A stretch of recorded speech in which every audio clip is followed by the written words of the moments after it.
Next है इसमें शक्तियों के पृथक्करण के सिद्धांत की आलोचना। यह सिद्धांत दिया था मॉन्टेस्क्यू ने, लेकिन काफी जो विचारक हैं उन्होंने इसका समर्थन भी किया।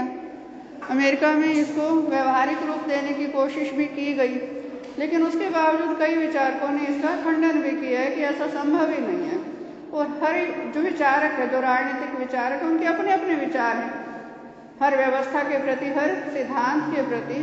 तो आलोचना में फर्स्ट आ जाएगा तीन पक्षीय पृथक्करण गलत है।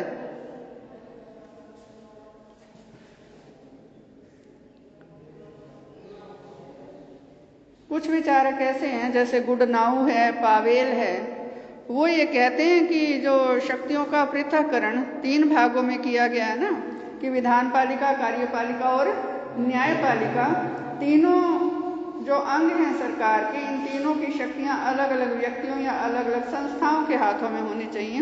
वो ये कहते हैं कि तीन तो है ही नहीं, अंग ही दो हैं। हर एक के अपने विचार हैं। तो ये जो गुडनाउ है, पावेल है, ये कहते हैं कि मुख्य रूप से सरकार के दो कार्य हैं, विधानपालिका और कार्यपालिका, कानून बनाना और लागू करना। जो न्यायपालिका है, न्यायपालिका को उन्होंने कार्यपालिका के अंतर्गत ही माना है, माने ये उसी के क्षेत्र में आती है। ये इनका अपना विचार है। नेक्स्ट है इसमें पूर्ण पृथक्करण संभव नहीं है।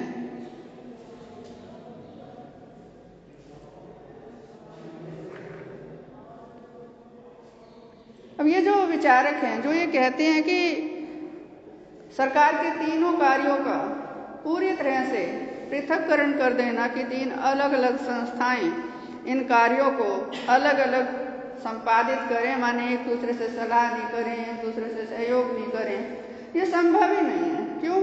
इसके लिए वो ऑर्गेनिक थ्योरी को लेते हैं, आंगिक सिद्धांत, कि जिस तरह से शरीर के अंग हैं सभी अलग अलग कार्य करते हैं, लेकिन उसके बावजूद ये सभी अंतर्निर्भर भी तो हैं, एक दूसरे पर निर्भर भी हैं।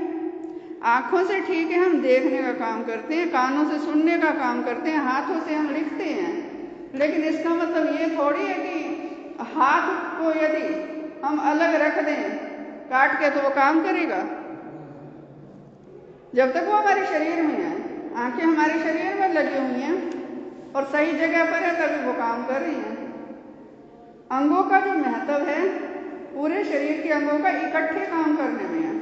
सभी एक दूसरे पर निर्भर हैं, एक दूसरे को प्रभावित करते हैं। सर दर्द है लेकिन लिखा नहीं जा रहा, पढ़ा नहीं जा रहा, लिखने का काम तो हाथ ने करना था। क्यों? क्योंकि अंतर्निर्भरता है सारे अंगों में। तो यहाँ ये विचारक कहते हैं ठीक उसी तरह से ही विधानपालिका, कार्यपालिका और न्यायपालिका, ये सरकार के तीन अंग हैं, ये अंतर्निर्भर हैं, एक दूसरे पर निर्भर हैं। हम पूरी तरह से इनको एक दूसरे से अलग कर ही नहीं सकते। थर्ड है इसमें, यह सिद्धांत व्यवहारिक नहीं है।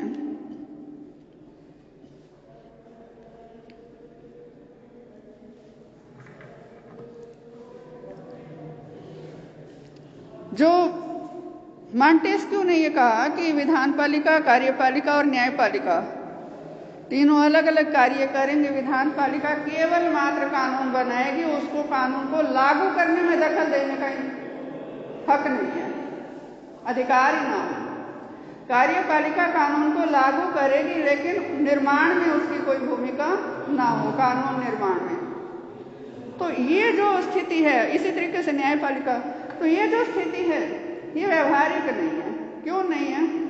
कि हम संसदीय शासन प्रणाली की बात करते हैं, तो संसदीय शासन प्रणाली में कार्यपालिका दो तरह की होती है, एक नाम मात्र की और एक वास्तविक। जो नाम मात्र की कार्यपालिका है उसमें तो राजनेता है, राजनीतिक योग्यता से संपन्न व्यक्ति हैं। नहीं, ये जो अस्थायी कार्यपालिका है, मंत्रिपरिषद, उसमें राजनीतिक योग्यता से संपन्न व्यक्ति हैं। जितने भी मंत्री हैं उनके पास राजनीतिक योग्यता तो खूब है, लेकिन वो जिस विभाग के मुखिया बनाए गए हैं उस विभाग का कार्य तो उनको नहीं आता। ये थोड़ा बहुत आता होगा लेकिन बारीकियां नहीं आती। वो अपनी राजनीतिक योग्यता के आधार पर पद पर आए हैं, तो ऐसे में उनकी सहायता कौन करता है? प्रशासकीय अधिकारी करते हैं। तो यहाँ जो कार्यपालिका के सदस्य हैं वो कानून निर्माण में भी भाग लेते हैं, कानून को लागू करने में भी भाग लेते हैं, क्योंकि इन्होंने कानून निर्माण में भाग लिया है, इसलिए कानून को उसी भावना से लागू करते हैं जिस भावना के मद्देनजर कानून बनाया गया। और यदि पृथक्करण हो, विधान पालिका जिस कानून को लागू करना चाह रही है, बनाया है तो लागू करने के लिए बनाया ना, लेकिन कार्यपालिका उस भावना से उसको लागू ना करे, एक अच्छा कानून भी असफल हो जाएगा। और इसी तरीके से कार्यपालिका यदि जिस कानून को जिस भावना से लागू कर रही है, विधान पालिका की मंशा कुछ और थी और न्यायपालिका भी न्याय करते हुए उस मंशा को मद्देनजर नहीं रख रही, उस भावना को मद्देनजर नहीं रख रही, तो भी न्याय लोगों तक नहीं पहुंचेगा। तो ये जो स्थिति है ये अव्यवहारिक है। अमेरिका में शक्तियों के पृथक्करण को अपनाया गया थोड़े बहुत अंतर के साथ।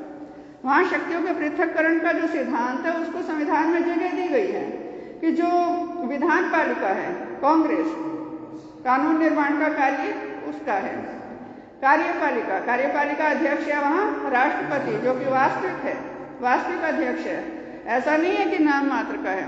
लागू करने का कार्य कार्यपालिका का है और न्यायपालिका न्याय करती है। लेकिन वहाँ भी मॉन्टेस्क्यू द्वारा बताए गए शक्तियों के पृथक्करण के सिद्धांत में फेरबदल करके उसको व्यवहारिक बनाने का प्रयास किया गया है कि जैसे जो कार्यपालिका विधेयक पारित करती है, जो ये विधान पालिका है, कांग्रेस है, वहाँ विधेयक पारित करती है, प्रतिनिधि सदन में विधेयक पारित हो गया, फिर वो सीनेट के पास ऊपरी सदन में गया, सीनेट ने भी उसको पारित कर दिया, तो वो राष्ट्रपति के पास जाएगा। राष्ट्रपति वीटो पावर का प्रयोग करके उसको रद्द कर सकता है। हो गया दखल कार्यपालिका का विधान पालिका पर नियंत्रण।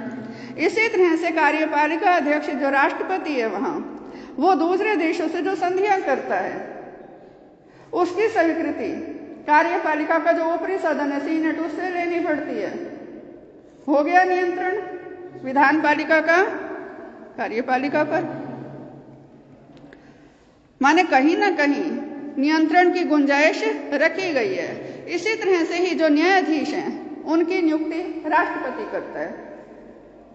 तीसरा न्यायपालिका है ना, न्यायाधीशों की नियुक्ति राष्ट्रपति करता है। वो क्या है? कार्यपालिका अध्यक्ष। कार्यपालिका का नियंत्रण हो गया।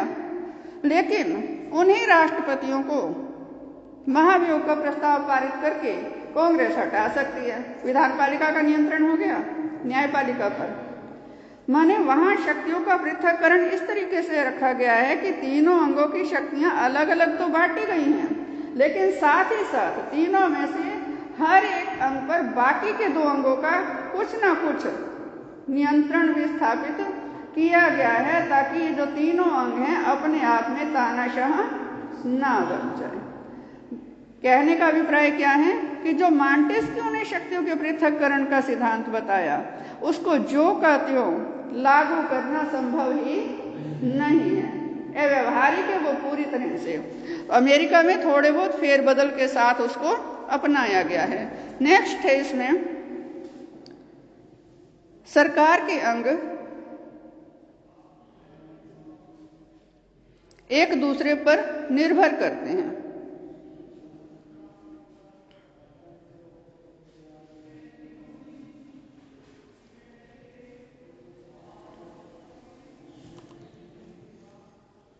यहां हम अगर गहराई से देखते हैं और खास तौर से संसदीय शासन प्रणाली में कार्यपालिका का कार्य है कानूनों को लागू करना, लेकिन संसदीय शासन प्रणाली में क्योंकि विधान पालिका और कार्यपालिका में घनिष्ठ संबंध होता है, तो जो बिल प्रस्तुत किए जाते हैं विधान पालिका में वो कार्यपालिका द्वारा ही तैयार किए जाते हैं। मंत्रियों द्वारा, मंत्रिपरिषद द्वारा संसदीय शासन प्रणाली में बिल प्रस्तुत किए जाते हैं विधान पालिका के अधिवेशन के दौरान। तो मंत्री, अब जैसे हम हमारे ही देश की बात करते हैं, मंत्रिपरिषद के जो सदस्य हैं वो सारे राजनीतिक योग्यता संपन्न व्यक्ति हैं, और जो मंत्रिपरिषद के सदस्य हैं इसमें ये जो सभी अपने अपने विभाग के मुखिया हैं। वित्त मंत्री है, रक्षा मंत्री है, शिक्षा मंत्री है, कृषि मंत्री है, सारे अपने अपने विभाग के मुखिया हैं।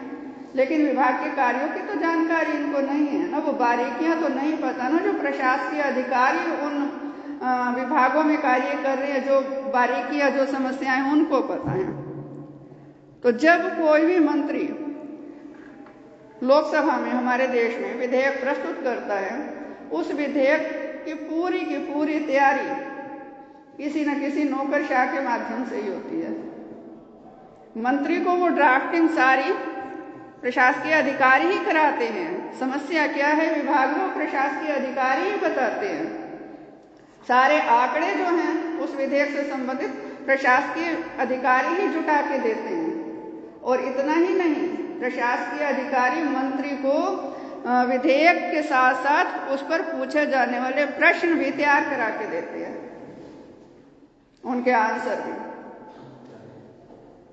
हम देखते हैं ना लोकसभा की कार्यवाही, मंत्री थोड़ा झट जवाब दे रहे हैं, लगता है कितनी इंटेलिजेंट है, हमें तो कुछ भी नहीं आता।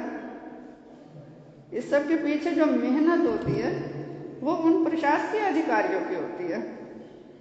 और कानूनों को लागू करने का काम है ना कार्यपालिका का, लेकिन यहाँ तो कानूनों की शुरुआत ही कार्यपालिका से हो रही है। विधान पालिका में तो मतदान होगा और पास होगा वो, या रद्द होगा। रद्द तो होता नहीं, सत्तारूढ़ दल के पास इतना तो बहुमत होता ही है। तो ये जो स्थिति है कि जो सरकार के अंग है संसदीय शासन प्रणाली में खास तौर से एक दूसरे पर निर्भर रहते हैं, और उसके बिना संसदीय शासन प्रणाली तो कार्य कर ही नहीं सकती।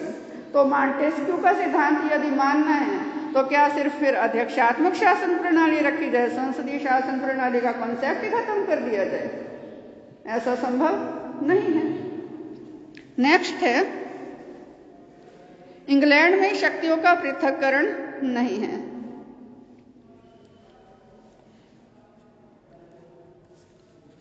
मॉन्टेस्क्यू ने 1726 में इंग्लैंड का दौरा किया था और बड़ा प्रभावित हुआ था वहां की व्यवस्था को देखकर कि यहाँ लोगों की अधिकार और स्वतंत्रताएं सुरक्षित हैं। फिर उसने अध्ययन किया इंग्लैंड की शासन प्रणाली का और अपने देश की फ्रांस की शासन प्रणाली से तुलना की और निष्कर्ष निकाला कि इंग्लैंड में शक्तियों का पृथक्करण है। फिर उसने यह सिद्धांत दिया था, जबकि वास्तविक स्थिति क्या है, इंग्लैंड में तो संसदीय शासन प्रणाली है, हमारे ही देश की तरह। वहां तो शक्तियों का पृथक्करण है ही नहीं। संसदीय शासन प्रणाली में तो विधान पालिका और कार्यपालिका में घनिष्ठ संबंध होता है कि जो कार्यपालिका के सदस्य हैं वो विधान पालिका के सदस्यों में से लिए जाते हैं, और कार्यपालिका उत्तरदायी भी विधान पालिका के निम्न सदन के प्रति होती है। संसदीय शासन प्रणाली में तो ऐसा संभव ही नहीं है। और मॉन्टेस्क्यू ने ये कहा कि इंग्लैंड में शक्तियों का पृथक्करण है, माने उसके सिद्धांत का जो आधार था वो ही अपने आप में गलत था। नेक्स्ट है, व्यक्तिगत स्वतंत्रता के लिए शक्तियों का पृथक्करण अनिवार्य नहीं है।